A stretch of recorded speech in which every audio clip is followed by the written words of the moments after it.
have the board here with the template on it, and I'm marking out the lines on the wood itself with my pencil.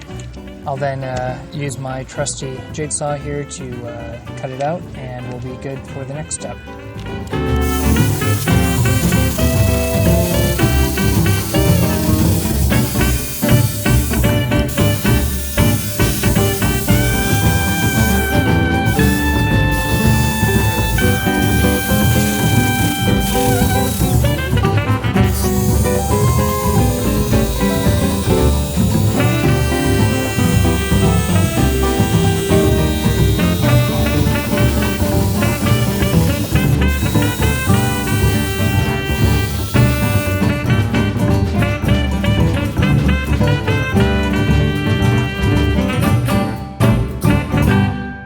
Now it looks like we're actually getting somewhere here. Next up, I'll want to shape the edges of these side pieces. That way they're at the proper angle that they'll sit at. We'll then also want to probably come in and go ahead and cut out the old stuff. With that out of the way, I'll be able to actually get a proper test fit in this location. And we're pretty much in the home stretch now. Hopefully not much longer on this project and we'll be good to go. Well, I've gone through this and applied some plastic wood to the little bits of gap that I had with both a white coloring and a brown coloring. I'm going to let it dry for a bit and then come back and hit it up with some sandpaper. I did go kind of heavy on the wood filler because the stuff is a lot easier to take off than it is to put on. But hopefully that'll help clean up the edges of the interface between the teak and holly. And when it comes to the final varnishing, hopefully that'll help give it a nice consistent surface to grab onto. Yeah, so I'll let it dry this afternoon and come back to it this evening. Well, I've got these pieces kind of cleaned up a bit. I think I'm ready to throw a layer of the gunstock wood finish stain on it. We'll put one layer on, see how it looks, and make a comparison with the other cabin sole pieces before we go on to varnishing. After the wood stain is the correct color that I want, I'll get back to shaping it. I want to do this before the next step because it will help ensure that we have a consistent color. Today is the perfect day for painting anyway. I couldn't have asked for a better weather window for it, so I wanted to take advantage of that.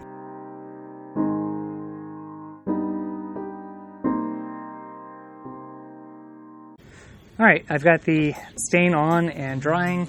I wanted to bring out a piece of the actual flooring to kind of give you a good comparison of the color. I think when the varnish starts going on, it'll get it the rest of the way there.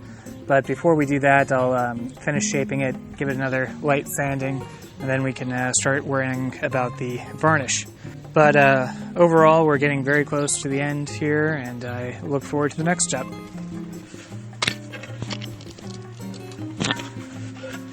I have in my possession here two scraps of teak and holly wood. One of them is professionally made, and one of them is my homemade solution. Can you tell which one it is? Obviously, you should be able to. The commercially available stuff is a lot higher quality and more consistent. One of my neighbors was kind enough to loan me his scraps, so I'm planning on using them for just any little fixes that I need. But what is interesting on here is that the method of construction is actually very similar to what I've been doing. You can see that they use a very thin... Hey guys, this is Josh here. I'm editing this video and I realized that past Josh was an idiot when setting up the camera and doing the lighting. So I'm sorry that you can't actually see anything that I'm pointing to, but take my word for it, it was worth seeing in person. Anyway, back to the video. Veneer of both holly and then teak kind of alternated on top of several layers of marine grade plywood, which when you look at what I'm doing, you have very thin teak veneer with holly strips on top of marine grade plywood. So I thought that was interesting. You know, the colors about the same and the correct lighting, you really can hardly tell the difference between that, but you can obviously tell the difference in the quality. I recommend buying this if you're going to do what I'm doing. Don't actually do what I'm doing. This is an experiment. This is me trying to improve my woodworking skills and recording that for you guys, but I recommend going with the good. You'll end up with a much better end product at the end of the day, and you're going to spend a lot less time and a lot less money on tooling and all the other fancy stuff. So this is me officially endorsing the commercially available stuff. I am not getting paid to do this endorsement, but I just want to say that it is a lot better than what I can do, and unless you have the proper tooling and experience, it'll probably be better than what you can do too.